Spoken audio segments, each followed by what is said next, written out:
Hi everyone, welcome back to a new video, and today we'll talk about the stepwise mechanism of the citric acid cycle. So, as we mentioned in our previous video, we have 8 steps in the citric acid cycle, and the final product of the 8th step is also a reactant in the first step, which is why it's called the citric acid cycle. It makes a cycle, and then the final product is also used as a reactant in the first step. All right, so as we said first in my previous video, we first started with glucose in the glycolysis, and we ended up with pyruvate, which was then through a reaction transform into acetyl-CoA, and acetyl-CoA is one of the reactant in the first step.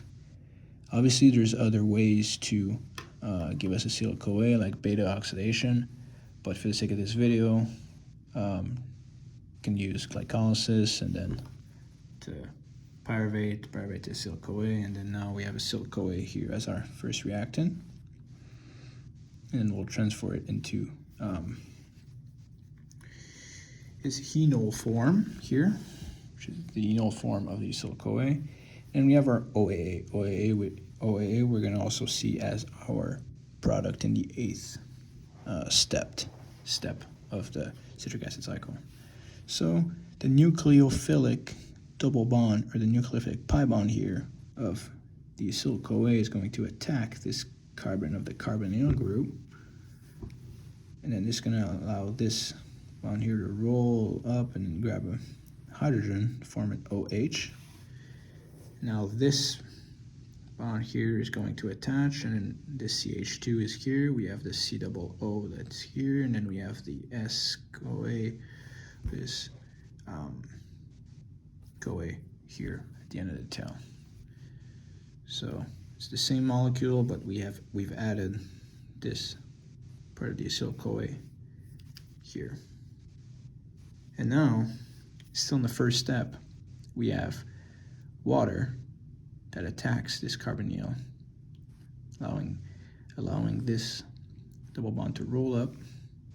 Then we are left with a tetrahedral here intermediate, to which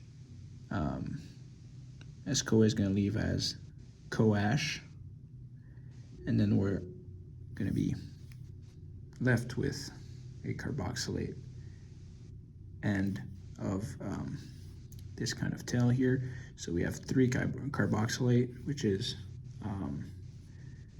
the product of our first step, which is citrate.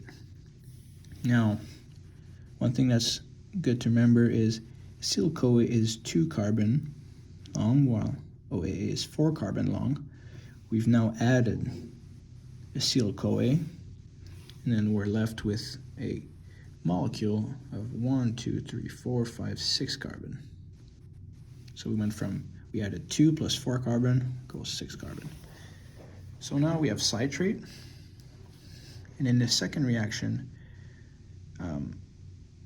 we're going to eliminate water here. So the bond of the OH is going to attack this H, and then this bond is going to roll down, creating a double bond, and then this nucleophilic double bond is going to reattack water to then create or allow OH to reattach to this bottom carbon and then H. So it's basically a swap. So we just swap these 2 here. So this is the second reaction, just basically a swap.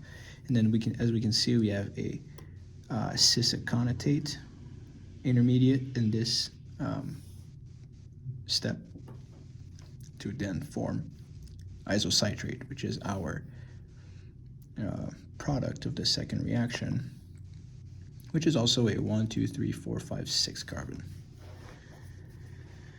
Now, step 3 of acetyl-CoA, we have, we're going to first reduce NAD plus into NADH. So This hydrogen is going to attack NAD+, and then the base is going to deprotonate this hydrogen and form a carbonyl group. And then NADH is going to leave. This is going to allow the top part of the molecule here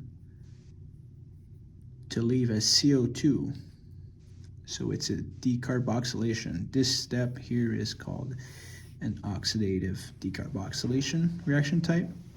So we have CO2 that leaves, and then this bond rolls down, creating a C to C double bond, and then this here, so it doesn't exceed the octet, it's going to roll up and grab a hydrogen, forming a COH. And then after that, we're going to add the nucleophilic double bond is going to attack an H, and it's going to bind to the top carbon, and then this is going to be deprotonated and roll down, form a carbonyl to end up with our product of the third step, which is called alpha Kg. I like to think of alpha Kg as basically OAA, but with an extra CH2, in this molecule.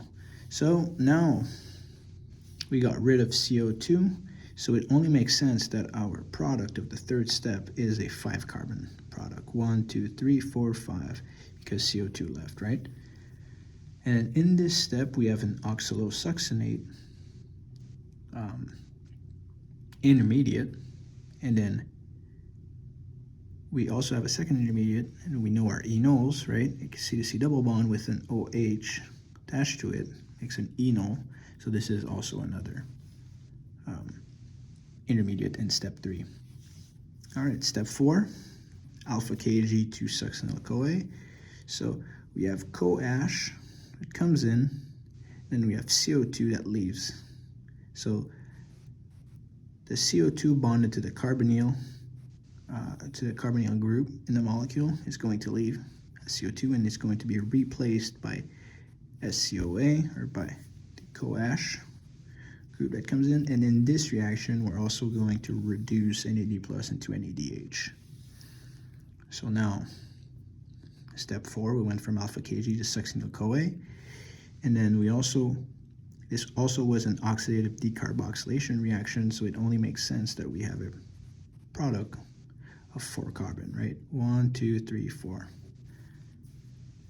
So now, since we know the final product of step 8 was OAA, 4 carbon, and now we have our 4 carbon product, there won't be any more decarboxylation.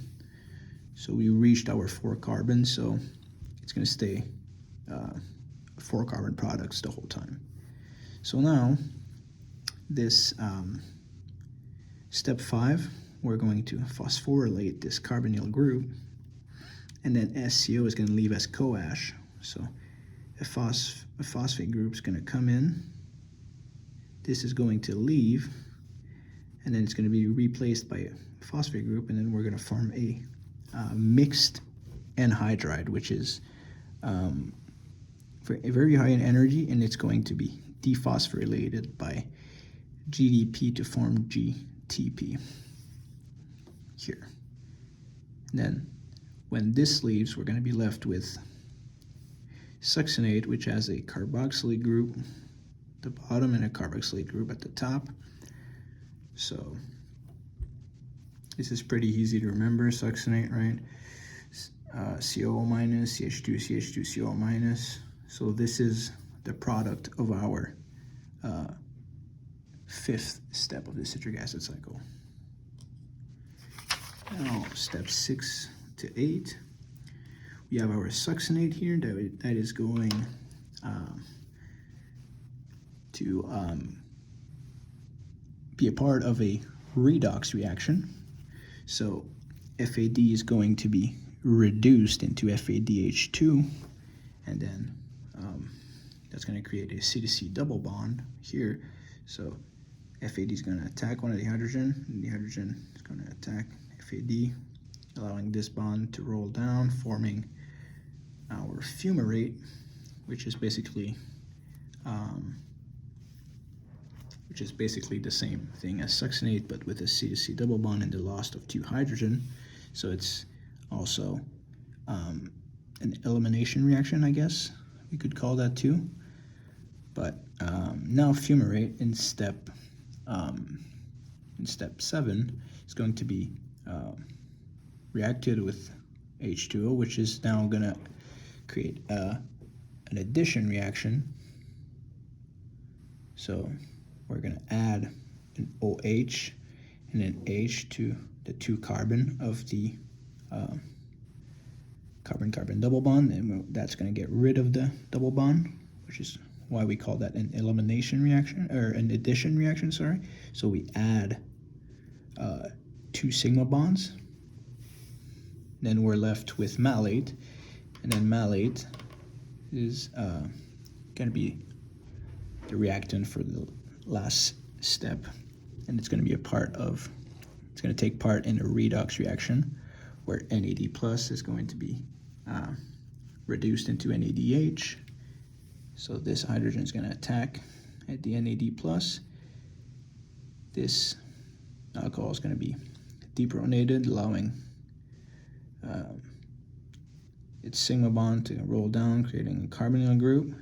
And then now, as we can see, this looks very much like the OAA we had in